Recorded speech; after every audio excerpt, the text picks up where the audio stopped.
Bismillahirrahmanirrahim. Assalamualaikum warahmatullahi wabarakatuh. Oke sob, ketemu lagi dengan Aznur Channel. Dan sekarang sedang berada di Pondok Pesantren Darussalam Ciamis, Jawa Barat. Tepatnya di MTS Al-Fadliliyah Darussalam Ciamis. Dan sekarang akan ada seminar dengan tema menjadi pribadi yang sukses bersama Kang Yanwar Arif MPSI, yaitu alumni MTS Al-Fadliliyah Darussalam Ciamis tahun 1997. Dan ini sedang dalam persiapan ya. Tolong ya di like, komen, subscribe dan juga share videonya ya. Dan juga klik tombol loncengnya ya. Dan bagi yang telah like, komen, subscribe dan juga share videonya dan juga klik tombol loncengnya, saya doakan mudah-mudahan sehat selalu dan selamanya mendapatkan perlindungan dari Allah Subhanahu wa taala. Amin ya Allah ya rabbal alamin.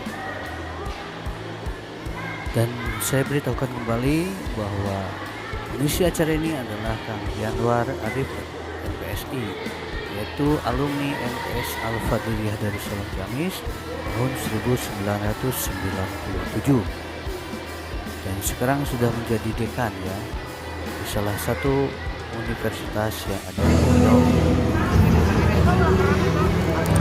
Untuk itu selamat mengikuti dan selamat menyaksikan videonya ya. Ikuti terus videonya sampai selesai.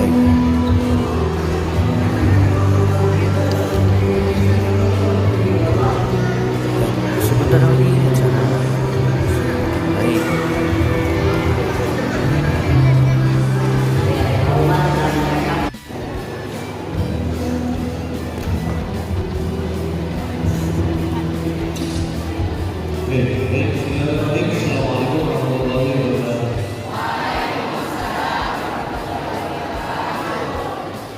Jadi kan semua kelas 789. Tapi sebelumnya sebagai rasa cinta kita kepada bangsa, rasa cinta kita kepada negara kita, right around our country, this is Indonesia. Kita sama-sama menyanyikan lagu kebangsaan Indonesia Raya kepada alumni Madrasah Sanawiyah Al-Fadliliyah Darussalam Ciamis tahun 1997 daripada seluruh guru Madrasah Sanawiyah Al-Fadliliyah Darussalam Ciamis dan anak-anakku semua yang tercinta. Alhamdulillah pada pagi menjelang siang ini kita dari Darussalam Ciamis, yaitu Bapak yang berada di Institut Psikologi. Beliau merupakan alumni Madrasah Sanawiyah Al-Fadliliyah Darussalam Ciamis tahun 1997. Alhamdulillah pada saat ini beliau bisa kembali lagi ke akhlak tercintanya, kepada kebenaran mana dalam rangka menyampaikan tasbih atau motivasi dengan tema menjadi pribadi yang sukses.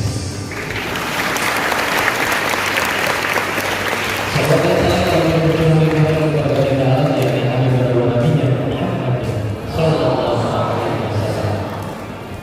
Mudah-mudahan kita selaku umatnya bisa bersama Rasulullah di dunia. Baiklah, Bapak Ibu semua dan anak semua, untuk mengawali acara di pagi hari menjelang siang ini berdoa Allah Subhanahu wa taala, kita bersama-sama membaca basmalah. Bismillahirrahmanirrahim. Baik, selanjutnya sambutan yang akan disampaikan oleh Bapak Kepala Madrasah Sanawiyah Al-Fadliliyah Darussalam Ciamis dan Bapak Kiai Dr. Fadiliyah Administrasi yang baik kepada dipersilakan.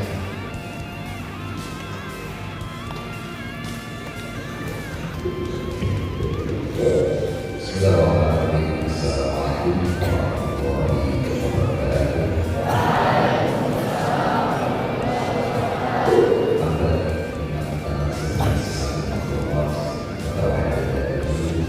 Saya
dulu kami awal 25 tahun yang lalu seperti anak-anak sih, seperti ini.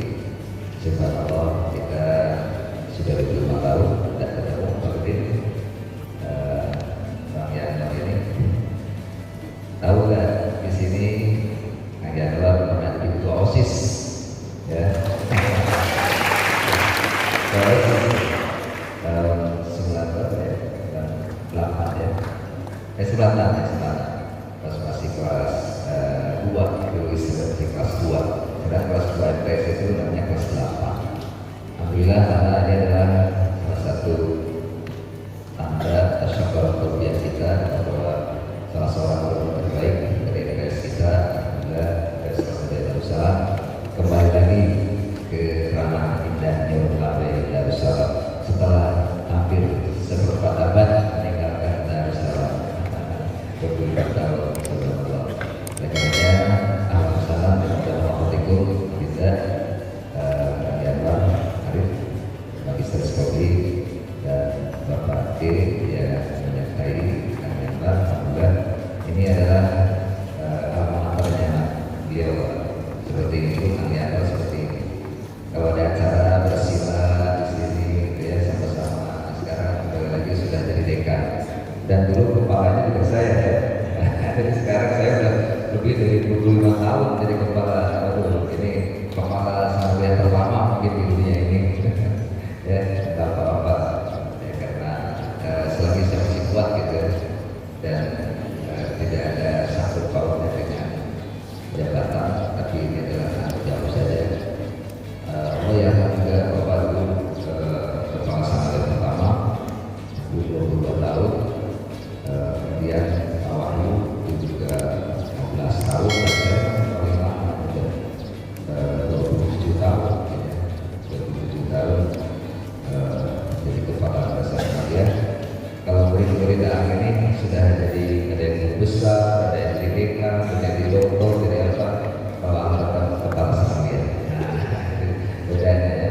Jadi kalau kepala Sanawiyah sebagai kepala Sanawiyah, apa? Banyak murid kami yang hebat-hebat yang sudah melampaui para asatidnya kalau dulu. Mungkin kalau guru-guru yang sekarang ini mungkin hampir sebaya dengan Kang Yanwar ya. Nah kalau dulu kan Asep Farhan, yang itu banyak nih. Ini putranya Asep Farhan, iya Asep Farhan kan ajar di FPS, kemudian Suriana dan lain sebagainya itu sudah pada keluar semua yang sepuh-sepuh ya. Senior sekarang ini ya pertengahan senior ya. Senior kalau untuk anak-anak untuk saya ini adalah adik-adik yang juga alhamdulillah bisa bertemu dan berjumpa di tengah-tengah kita semua sekalian. Terima kasih Kang Yanwar Arif bahwa ini ada jambon ya, kata Bapak itu dulu sejauh-jauhnya Bapak terbang makanan kembali ke kubangannya juga. Nah ini adalah kubangannya kan yang Yanwar kan dasar sekolah dasar dari MTS atau di Darussalam ini, dan itulah yang memberikan motivasi. Nanti beliau akan cerita banyak ya. Jadi Bapak juga menyampaikan bahwa alumni yang baik itu adalah yang ingat kepada alma maternya, dan ini adalah salah satu alumni terbaik yang ingat kepada alma maternya ya. Terima kasih. Semoga selamat menyampaikan motivasi kepada anak kami yang berasal dari Darussalam, dan selamat datang di Darussalam, khususnya kembali ke masa-masa 25 tahun yang lalu. Demikian, terima kasih.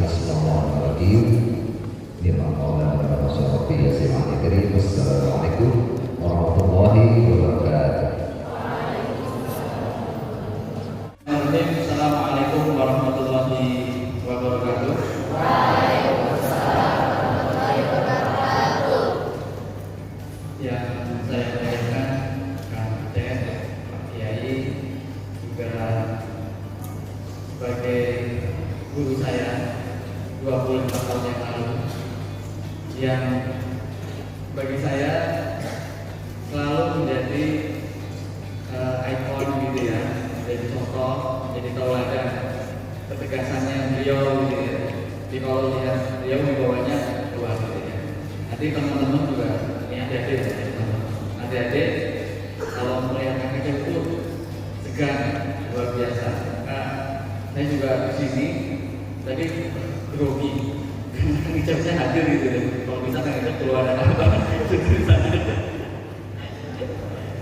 Baik. Alhamdulillahirrahmanirrahim. Wassalatu wassalamu ala asyrofil anbiya'i wal mursalin wa ala alihi wa sahbihi ajma'in. Pertama adalah kita menjadikan puji syukur kita kepada Allah Subhanahu wa taala yang atas nikmatnya kita bisa hadir di tempat yang mulia ini yang penuh keberkahan. Salam serta salam adalah kita haturkan pada Nabi kita Muhammad sallallahu alaihi wasallam. Baik, saya akan setting jadi apa ya? ABG ya, bukan dosen. Kalau dosen kan enak ada mahasiswa gitu ya. Sekarang jadi ABG gitu.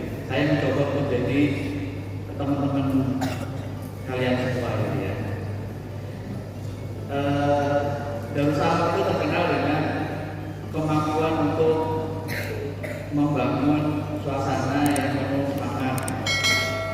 Ice breaking itu banyak banget gitu ya. Banyak hal yang menjadi istilahnya pelajaran ketika saya masuk ke SMA. Salah satunya adalah bagaimana membangun suasana menjadi lebih baik. Tadi kan ada tepuk apa ya? Tepuk Darussalam. Oke, kalau saya coba kira-kira antara saya yang membawakan dengan gurunya, ustaznya yang membawakan, kira-kira sama enggak ya suaranya? Tepuk Darussalam. Ini kurang panjang. Besok misalkan kita buat jari lebih banyak lagi gitu ya. Biar semangatnya tambah gitu ya. Baik. Jadi saya mencoba dari tadi dalam perjalanan itu mencoba ya menelusuri jejak itu ya, dan ternyata jejak-jejak itu sudah tidak ada lagi ya. Ada sebagian yang masih ada, terutama di sebelah sana kan ada tempat saya. Jadi kalau Kang Icek mengatakan ini dulu tempat kubangan saya, betul, dulu saya mandinya di sebelah sana. Mandinya itu sama-sama ya, ada tempat mandi yang itu mandinya sama-sama. Tapi sekarang kayak sudah ada menjadi bangunan semua gitu ya. Jadi jejaknya sudah tidak ada gitu ya. Ada kolam gitu ya. Jadi kalau nanti adik-adik yang melanggar aturan itu dijeburkan di sana. Dulu waktu saya ya, terutama yang akhwat atau yang perempuan. Tapi nggak tahu kalau sekarang ya. Karena kalau hukumannya laki-laki, santri laki-laki itu dibotak. Benar nggak? Ya, kalau bagus itu tanda gitu ya. Cepat terus sekarang dicampur dulu.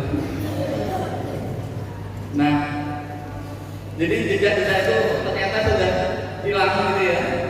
Yang bekas kubangan saya dulu mandi, yang itu selalu membekas dalam mungkin diri santri zaman dulu, karena selalu meninggalkan penyakit gitu ya, dalam tanda petik gitu ya. Itu penyakit berkah gitu ya, karena cepat sembuhnya gitu ya. Nah, karena bagian daripada proses hidup itu adalah harus menerima rasa sakit. Kalau teman-teman adik-adik nggak menerima sakit, akan menikmati rasanya sehat.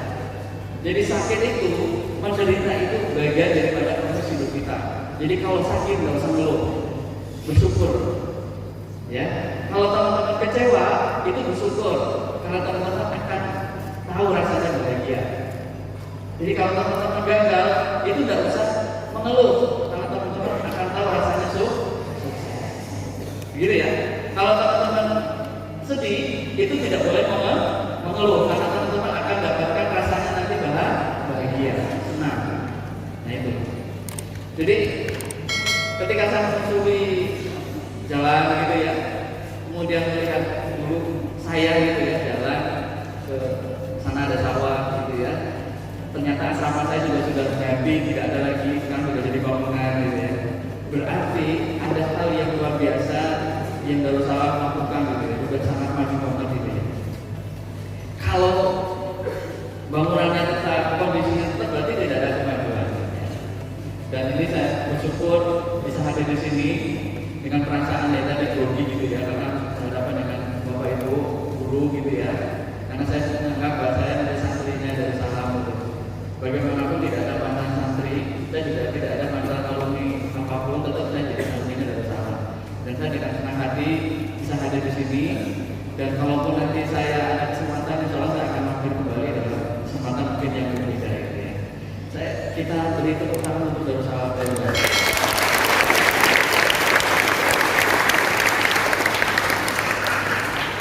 Baik, background saya psikologi. Kalau adik-adik mendengar kata psikologi, yang terlintas apa? Apa yang terlintas di pikiran teman-teman? Adik-adik? Apa? Mental. Apa lagi? Karakter. Pinter. Kan? Ternyata santri ini luar biasa kan? Aktif. Ketika teman-teman mendengar kata santri, mendengar psikologi, kita asosiasinya pada hal-hal yang kaitannya dengan jiwa, mental, karakter tadi yang disebutin. Ada yang berpikiran gangguan jiwa gitu? Ada? Ada ya. Ada. Dulu saya sebelum jadi dosen itu saya di rumah sakit jiwa. Ya, praktek kapsul bidang puskesmas. Ternyata enakan jadi dosen. Karena mendengar orang gila itu capek gitu ya. Maka saya tidak jadi dosen saja, saya sudah bisa gitu. Nah, saya ingin mengatakan bahwa kita bisa belajar dari kehidupan orang-orang yang sakit dan juga kita bisa belajar dari kehidupan orang-orang yang sehat. Nah, ternyata untuk belajar dari kehidupan itu adanya di pesantren. Maka saya akan sedikit menjelaskan ternyata pesantren itu komplit semua kehidupan gitu ya. Teman-teman mau peristiwa apa saja di pesantren itu ada. Ya. Nanti saya jelaskan satu-satu pengalaman saya. Yang itu kalau kita konversikan, kalau kita samakan dengan kehidupan di luar, di rumah sakit jiwa gitu ya, atau di mana itu hampir sama gitu ya. Mungkin Ustaz nggak mengalami ya. Jadi kalau saya mengalami betul gitu. Karena saya pernah di RSC waktu itu. Jadi mengalami. Dan teman-teman harus bersyukur masuk pesantren. Nanti saya akan jelaskan sedikitnya. Saya masuk ke Darussalam tahun 1995. Ya. Kemudian dulu tes ya. Tahu nggak? Tes pertama kali yang masuk ke pesantren itu disuruh sholat jenazah. Saya yang backgroundnya umum nggak paham sholat jenazah itu. Jadi pas di sholat jenazah, saya sampai ada ruku, ada sujud. Kira-kira betul apa enggak sih? Kira-kira perasaan malu nggak kalau kita tahu sekarang gitu? Malu tapi paradok, malunya kita ketawain sekarang gitu ya. Nah, dulu kita nggak ngerti apa-apa. Pas dites masuk ke Darussalam, dites kayak gitu maluin gitu ya, malu-maluin. Tapi setelah saya keluar, oh ternyata jadi saya paham.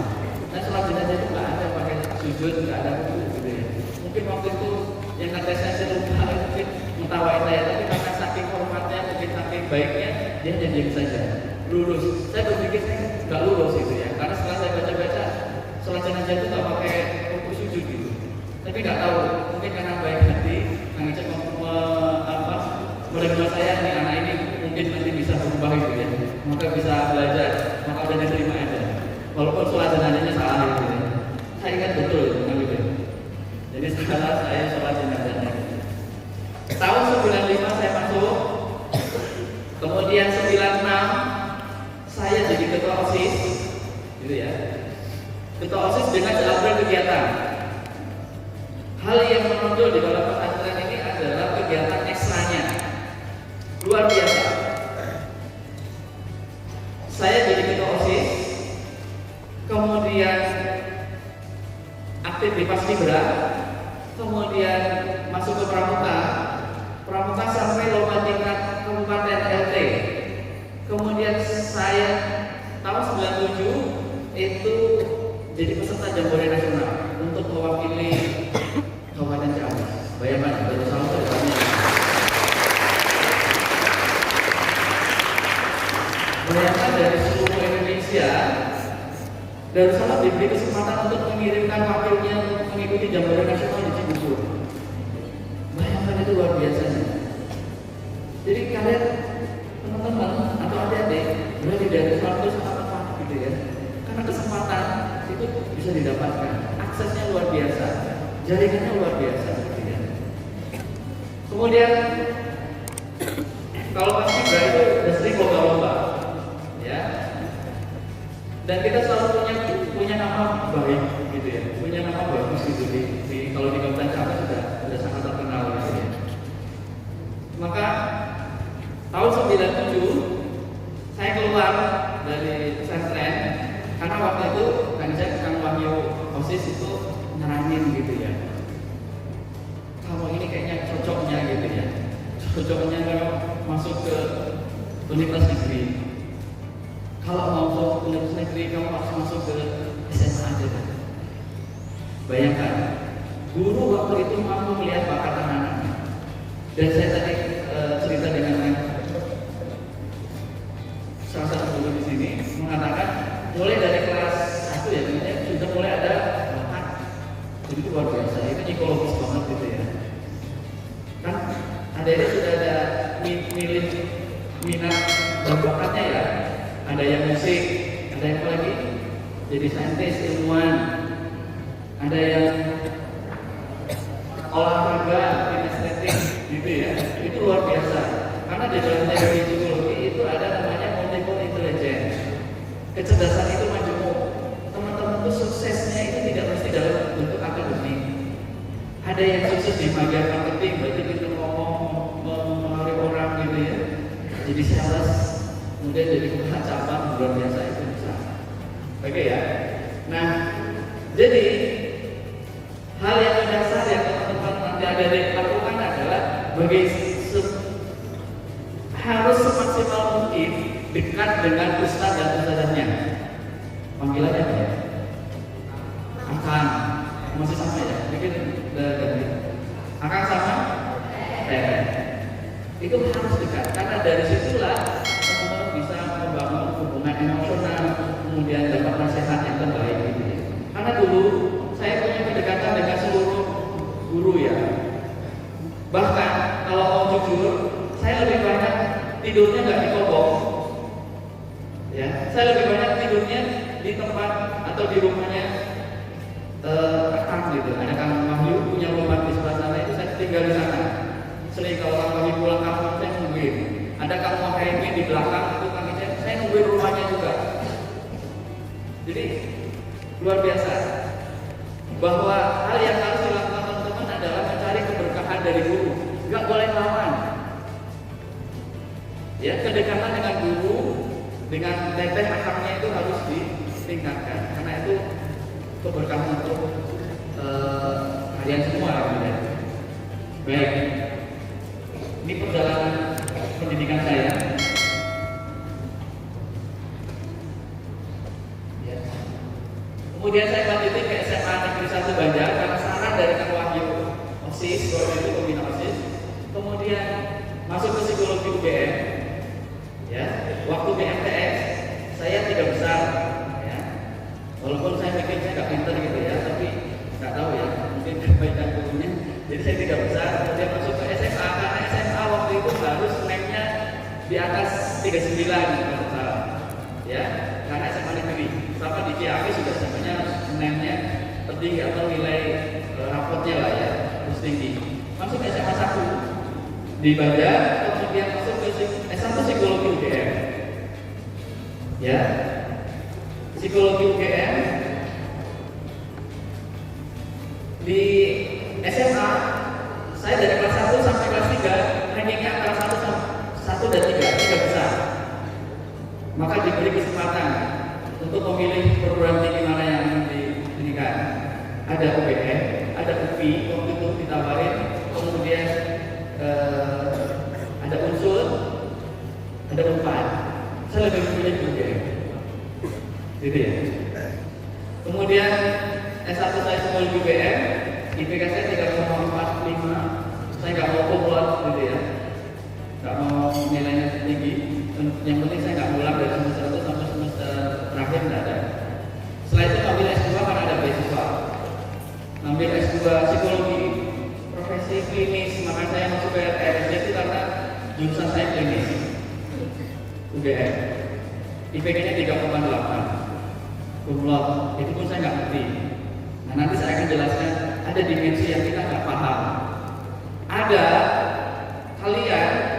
mungkin yang belajarnya sungguh-sungguh, tapi setelah keluar nilainya kok jeblok gitu, ada nggak?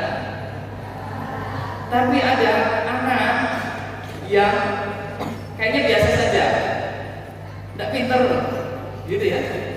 Kemudian belajarnya biasa aja. Jadi kan kalau di pesantren Darussalam, kalau jam 2, jam 3 itu saatnya belajar. Jadi kalau mau ujian, Kang Ijab ini luar biasa iklimnya di Darussalam waktu itu ya. Jam 2, jam 3 itu emperan masjid itu belajar mau ujian. Nggak tahu kalau sekarang masih kayak gitu nggak ya? Masih nggak ya? Oh Ani, saya jam 2, jam 3 malam itu belajar di emperan masjid. Ya, sholat malam, bayangkan. Nah setelah itu ada yang memang biasa saja, tapi setelah hasil ujian keluar itu nilainya bagus. Kira-kira ada apa gitu ya? Ada yang sungguh-sungguh belajar tapi nilainya jelek, ada yang biasa saja tapi nilainya bagus. Kan kita tidak bisa menjelaskan. Maka saya katakan itu dimensi spiritual, dimensi agama. Maka teman-teman itu beruntung masuk ke pesantren karena agama yang dikeluarkan. Karena yang memutuskan menghasilkan itu bukan teman-teman, bukan usaha teman-teman, tapi Allah yang menentukan. Maka pesantren itu tempat dimensi spiritual kita itu ditingkatkan. Maka apapun yang terjadi pada diri kita saat ini itu bukan karena usaha kita. Saya katakan, saya bersyukur karena masuk pesantren, dimensi spiritual saya masih terjaga, dimensi agama saya terjaga. Kalau ujian itu doanya yang panjang saja, ya, baca surat apa saja. Jadi mungkin lebih banyak doanya ketika nanti mengerjakan ujiannya, itu bisa saja terjadi. Gitu ya, itu ya dimensi spiritual yang mungkin bisa didapatkan di pesantren. Oke.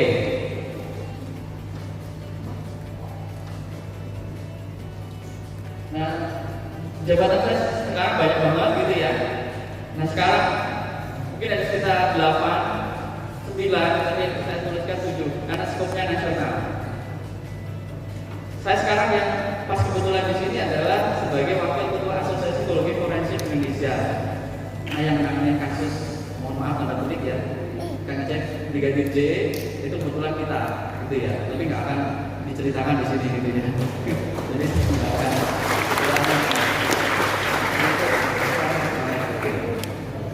Kemudian kasus-kasus viral di Indonesia, mungkin teman-teman ada pesantren juga yang ada kemarin di Jawa Barat ada kasus seksual itu ya. Kemudian ada kasus di Tasik, luar biasa itu bagian daripada pekerjaan kita, gitu ya. Tapi kita tidak pernah mengekspos karena itu sifatnya pribadi, ya. Mungkin itu kalau yang lainnya biasa saja ya. Saya pikir alumni Darussalam itu banyak yang sukses, banyak yang hebat. Maka saya di sini tuh malu banget. Kan masih banyak teman-teman saya yang lebih hebat dari dalam tanda petik ya, lebih hebat dari saya gitu. Banyak banget. Kalau saya ketemu ke UIN gitu ya, UIN Bandung, ternyata ada alumni Darussalam juga yang jadi dosen di sana, gitu ya. Ada pegawainya gitu ya. Kemudian kita kalau ketemu di berbagai daerah kita aku alumni pesantren, ya. Karena itu jauh lebih membanggakan, menyenangkan gitu ya. Nah itu.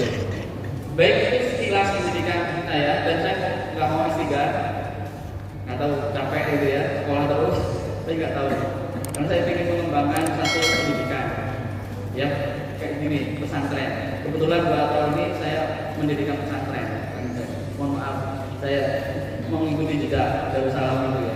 Karena saya ingin lebih banyak punya manfaat ke orang lain gitu ya. Nah, itu sekilas pendidikan ya teman-teman. Ada deh. Sekarang saya uji konsentrasinya. Oke ya? Siap? Sekarang siap konsentrasi. Ini 1. Kalau ini 2. Nah, ini 3. Ini. Oke, konsentrasi lagi. Itu 10. Kalau itu 20. Nah, itu 100. Itu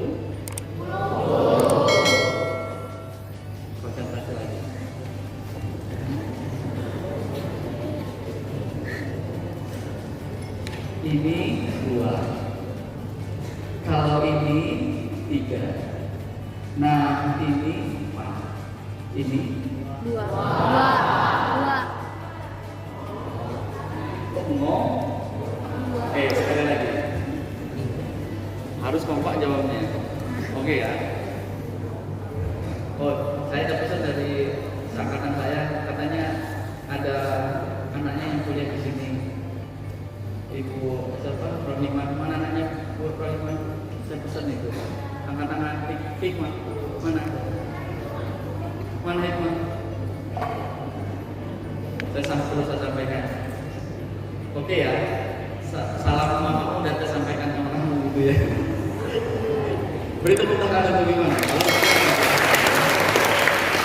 Oke, sekali lagi jawabannya harus kompak ya. Itu 100. Kalau itu 200. Nah, itu 400. Itu pinter. Tepuk tangan untuk semuanya. Masih bingung? Kan konsentrasi. Itu berapa?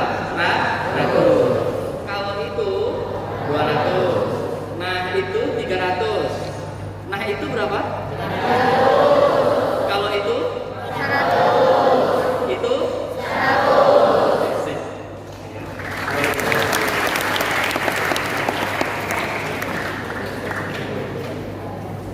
Nah, saya sedikit saja memberikan sharing pengalaman saja. Tidak terlalu banyak, karena saya yakin ustaz dan ustazahnya akan katanya luar biasa itu ya. Kalau kita ibaratkan kehidupan di pesantren itu seperti ini. Apa? Kepompong. Kepompong itu nanti keluarnya jadi apa? Jadi kupu-kupu. Ada proses di mana kehidupan kita itu perlu satu tempat, satu wadah, satu inkubator untuk mendidik kita. Nah, supaya nanti keluarnya jadi yang terbaik, jadi kupu-kupu. Kupu-kupu itu kalau dilihat itu indah atau tidak? Indah. Maka sesuatu yang indah itu perlu satu wadah, satu tempat untuk melatih, untuk membina. Jadi tidak ada rumusnya. Ketika ingin terbaik, ketika ingin sukses untuk teman-teman, adik-adik itu berada di tempat yang biasa saja. Kalau ingin menjadi sesuatu yang luar biasa, harus dengan cara yang luar biasa. Kalau ingin kalian beda dari umumnya, maka teman-teman juga harus cari hal yang beda pada umumnya. Kalau teman-teman ikutin yang umum, udahlah masuk ke SMA saja, SD, SMP umum gitu ya, maka teman-teman akan menjadi orang pada umum. Bayangkan orang tua itu memilih ke pesantren itu pertimbangannya luar biasa, ya. Karena pertimbangannya luar biasa, maka teman-teman akan mendapatkan hal yang luar biasa. Tidak semua loh orang tua punya pikiran untuk memasukkan ke pesantren, karena banyak mungkin stigma negatif atau penilaian negatif dari pesantren, gitu ya. Melepas kalian juga berat, gitu ya.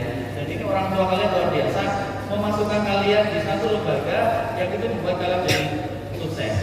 Nah, apa yang terjadi ketika di dalam pesantren? Yaitu membentuk kebiasaan. Ya. Jadi kebiasaan itu dibentuk di pesantren. Bayangkan, bangun jam berapa? Bangun pagi. Jam 3. Setelah bangun pagi jam 3 ngapain?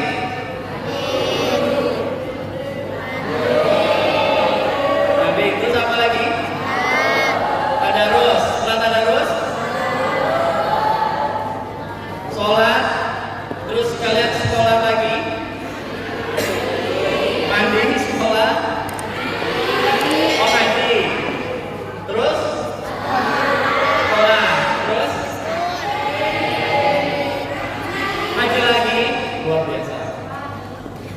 Bayangkan Itu kebiasaan baik atau buruk? Jadi di pesantren itu membentuk kebiasaan. Dan apa konsekuensinya kalau kita punya kebiasaan baik? Saya akan mungkin satu tokoh namanya Stephen R. Covey. Nanti kalau teman-teman ke Gramedia, ada ke Gramedia, beli buku si Covey ini, Stephen Covey ini, judulnya Seven Habits. Ya. Kalau untuk yang ada ini MTS itu yang teens-nya, untuk yang remajanya ada. Atau buku mungkin di pesantren ada nggak buku Seven Habits ya? Kalau nggak ada saya beli. Jangan nanti beli kan? Bagus banget itu. Ya. Nah, dia mengatakan taburkan pemikiran maka akan menuai perbuatan. Taburkan perbuatan maka akan menuai kebiasaan. Taburkan kebiasaan maka akan membentuk karakter. Taburkan karakter akan membentuk takdir. Bayangkan, takdir kalian itu ditentukan oleh karakter. Karakter kalian ditentukan oleh kebiasaan. Jadi kebiasaan itu membentuk karakter. Kepribadian. Yang tadinya tidak disiplin, karena dibiasakan disiplin, jadi ya kan? Yang tadinya nggak percaya diri, masuk pesantren jadi bisa mengatur dirinya sendiri, regulasi dirinya bagus. Nah, saya akan tunjukkan beberapa kebiasaan yang mungkin ada di pesantren apa ya. Yang pertama adalah kemandirian. Ya. Sekarang teman-teman kalau nyuci sendiri atau dicucikan?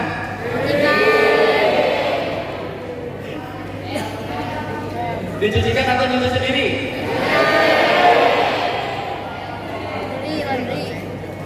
Zaman saya nyuci sendiri. Harusnya teman-teman sekarang nyuci sendiri. Balikin, ya, harus nyuci sendiri. Ya, saya sudah banyak diskusi, ya, dengan pengelola pesantren. Kalau di laundry kan teman-teman jadi manja. Ya, pokoknya balikin, jadi harus nyuci sendiri. Mandi sendiri.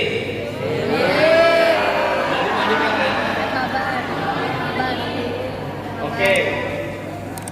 Nah, jadi kita butuh nilai-nilai kehidupan, life skill itu dengan kemandirian. Bayangkan ya, mandiri dari sisi pemikiran, mandiri dari sisi perilaku adanya di pesantren. Jadi mandiri teman-teman. Kemudian yang kedua adalah manajemen konflik. Ya. Manajemen konflik itu, bayangkan kalau dulu nama tempat untuk tinggal saya namanya Kobong, kalau di sini sekarang apa enggak tahu, asrama atau apa ya?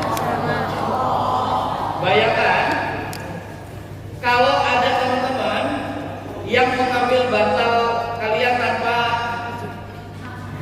izin, marah enggak? Ada yang mengambil barang tapi tanpa izin dulu, marah enggak? Marah. Bagaimana teman-teman mengelola konflik dengan teman-teman yang masih dalam satu kamar loh, bayangkan. Adanya di pesantren. Kalau kita di umum, kita bisa tinggal pergi, pulang ke rumah atau kemana. Tapi kalau di pesantren, tiap hari lihat muka dia. Gitu ya.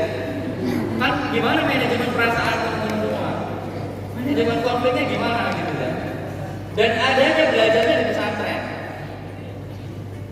Ya, jadi belajar untuk manajemen konflik dengan teman. Nah, ini jadi baikan lagi dengan teman kan. Dan mungkin musuhan terus karena kita lihat tiap hari dia. Tidak mungkin kita menghindar. Itu ya. Manajemen konfliknya bagus. Komunikasi jadi lebih bagus. Ya. Kemudian yang terpenting adalah regulasi diri. Teman-teman tuh punya jadwal. Dari pagi sampai tidur lagi tuh bangun, tidur lagi udah punya agenda. Itu kemampuan yang hanya bisa didapatkan di pesantren. Maka selanjutnya teman-teman harus bersyukur masuk pesantren. Bangga, apalagi masuk ke Darussalam. Luar biasa ya.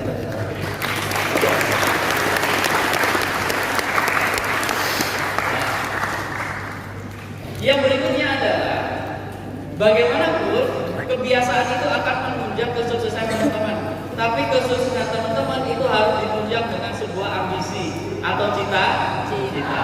Kira-kira ada sudah punya cita-cita? Cita-cita itu gratis, jadi teman-teman harus sebutkan saja apa. Jadi untuk main gitu ya, tidak apa-apa ya.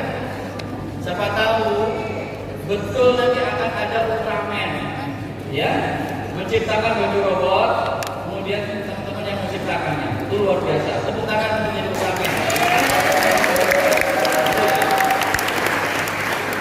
Tidak ada yang mustahil gitu ya, karena dulu itu hanya penyebutan biasa saja. Apa yang kita sebutkan itu bisa jadi kenyataan. Jadi tidak usah khawatir. Mau jadi Superman juga sekarang sudah bisa, ya. Kan ada alat sekarang yang bisa untuk menerbangkan orang hanya dengan untuk satu awak atau satu orang saja, gitu ya. Oke. Nah, cita-cita itu penting. Maka teman-teman harus punya cita-cita. Sebutkan cita-citanya. Jadi, jadi pebisnis, bagus banget ya. Jadi bisnis itu luar biasa. Jadi pengusaha. Oke, apapun kalian penting punya cita-cita. Oke, saya ada satu cerita. Oke, ada satu cerita. Ini cerita sahabat anaknya sahabat Nabi. Ya. Ada yang pertama itu adalah Abdullah bin Jubair. Ya, ini anaknya. Ya, tahu ya. Kemudian Urwah bin Jubair, kemudian Mus'ab bin Jubair, kemudian Abdullah bin Umar. Ini anaknya Umar bin Khattab. Ya. Dia ini sahabatan. Nah, jadi teman-teman, nanti kalau di pesantren itu harus punya sahabat. Karena sahabat itu yang membuat kita menjadi lebih sehat. Kalau menyendiri gampang sakit. Ingat-ingat, kalau menyendiri itu gampang sakit. Kalau di RSC kira-kira para pasien itu menyendiri atau berkelompok? Menyendiri. Maka yang kalau menyendiri hati-hati nanti masuk ke rumah sakit jiwa. Ya. Jadi teman-teman harus punya sahabat. Nah, mereka ini bersahabat. Kemudian mereka berkumpul di dekat Ka'bah, itu bercerita, menanyakan. Ditanya yang pertama itu Abdullah bin Jubair, kamu pengen apa? Pengen jadi apa? Kemudian dia mengatakan ingin jadi khalifah. Ya. Kemudian Urwah bin Jubair ditanya, kamu ingin menjadi apa? Ingin jadi ulama. Kemudian yang Mus'ab bin Jubair itu juga ditanya, kamu pengen jadi apa? Kemudian dia pengen jadi amir, ya, gubernur. Kemudian dia ingin menikahi 2 orang. Disebutin namanya. Ya, bayangkan cita-citanya kayak gitu. Kemudian yang terakhir Abdullah bin Umar ditanya, kamu punya apa? Kemudian Abdullah bin Umar mengatakan, saya ingin Allah mengampuni dosa-dosa saya. Di kemudian hari itu sudah besar, dewasa, apa yang mereka sebutkan itu terwujud semuanya. Abdullah bin Jubair itu jadi khalifah, luar biasa. Kemudian Urwah bin Jubair itu jadi seorang ulama. Kemudian Mus'ab bin Jubair itu menjadi amir dan bisa menikahi orang yang dia sebutkan sekaligus. Dan Abdullah bin Umar, karena dia ingin diampuni dosa-dosanya, kita nggak ngerti apakah itu terkabul atau tidak. Karena itu urusan Allah. Bayangkan. Jadi kekuatan kita dalam bergerak itu adalah cita. Dari sekarang teman-teman harus menuliskan cita-citanya. Cita-cita itu harus dituliskan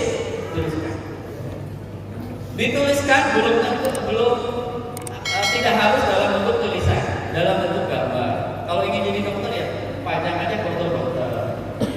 Kalau ingin jadi ulama pasang aja Abdus Somad gitu ya, siapa tahu pengen jadi Abdus Somad gitu ya, dan sebagainya. Tidak masih dalam bentuk tulisan. Oke ya.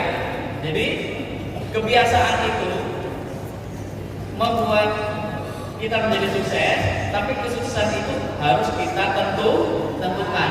Mau jadi apa kita. Oke, mungkin itu saja dari saya. Dan untuk mengakhiri kegiatan ini, saya minta coba tepuk satu. Saya ganti ya, tepuk satunya pakai ini. Ya, tepuk satu. Yang buat terus buat bunyi. Terus yang buat terus sampai bunyi. Terus kalian semangat ya. Tepuk dua. Terus tepuk tiga. Ya, tepuk empat. Ayo, tepuk lima. Oke, terima kasih atas perhatian semuanya. Maka teteh saja semuanya ada saya doakan juga sukses ya. Amin. Terima kasih. Wassalamualaikum warahmatullahi wabarakatuh. Dari awal sampai akhir apa yang disampaikan oleh Bapak Herawati jurusan psikologi bisa bermanfaat buat kita semua dan menjadi wasilah ataupun penambah dorongan untuk kita terus bergerak menjadi insan-insan paripurna dan menjadi muslim-muslim moderat, mukmin demokrat dan muslim diplomat yang bermanfaat untuk umat. Amin ya Allah ya Rabbal alamin. Oke, sekarang kita malam ini kita tanya jawab. Boleh. Oke.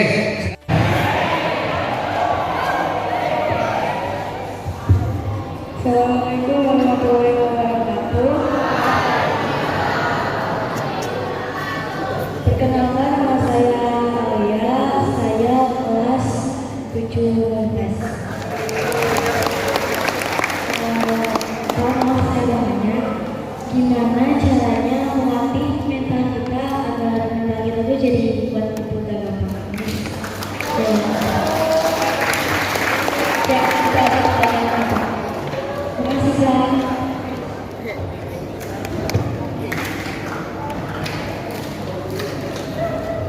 Ya, itu pertanyaannya mungkin bisa jadi bagaimana caranya melatih mental kita agar kita nggak mudah nangis dan sebagainya ya. Oke, nggak mau nangis atau padahal nangis itu normal ya. Oke, mungkin kita sosial berapa dari Bapak kepalanya di sana.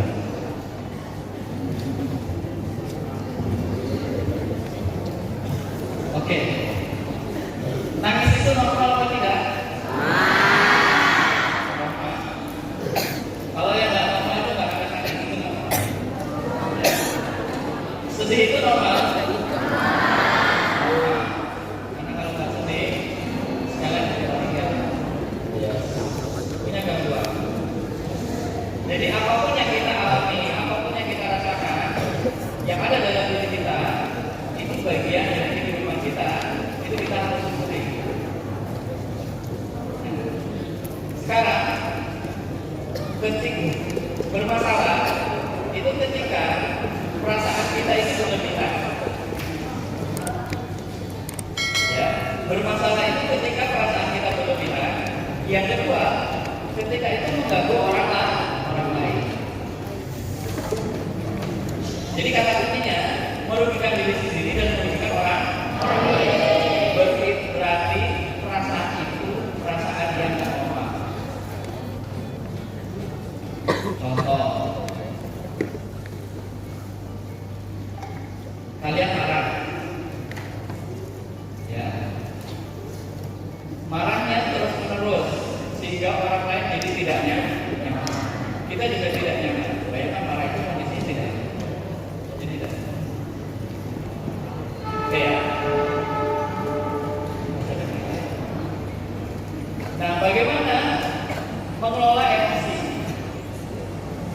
Mengelola emosi itu yang pertama adalah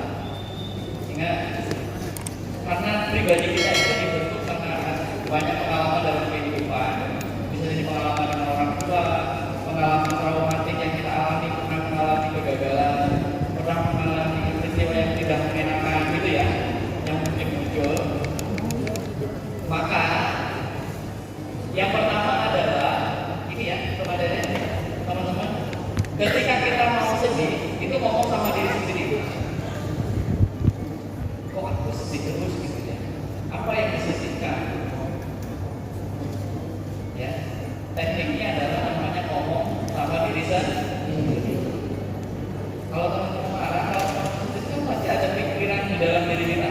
Nah, kita ngomong pada pikiran, kok aku sedih ya, kok aku kayak gini ya. Yang kedua, berikan alternatif dalam pikiran kita yang baik.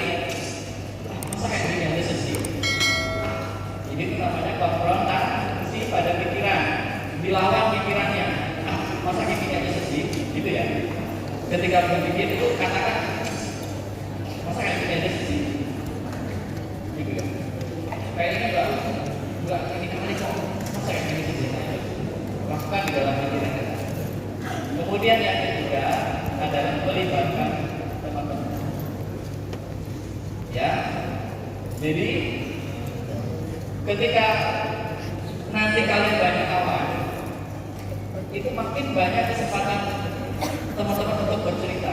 Nah, ketika bercerita itulah kalian akan melupakan kesedihan. Dan yang keempat adalah cinta. Contoh, namanya tadi kan? Alia sedihnya di kamar. Ya. Alia kita tempatnya jangan pas mau sedih, Alia keluar. Pasti akan ada perasaan yang berbeda. Pindah posisi itu mengubah state emosi. Kalau nggak percaya, oke, sekarang kalian semuanya balik, berbaring, tidur.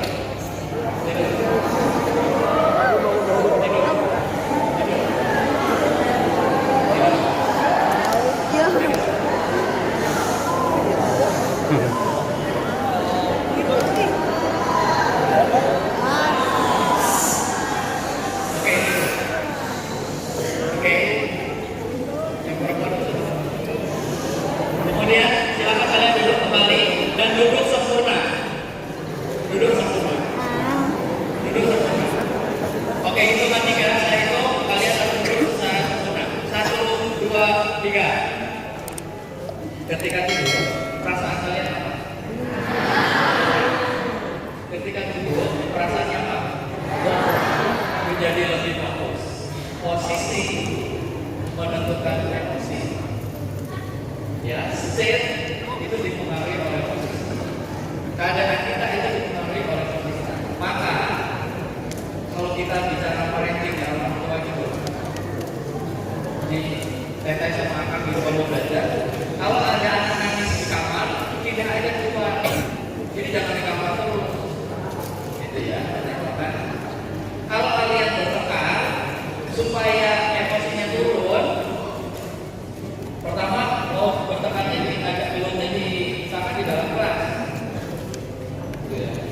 Bertengkar kayak gitu terus kalian aja, ayo kita bertengkarnya di luar.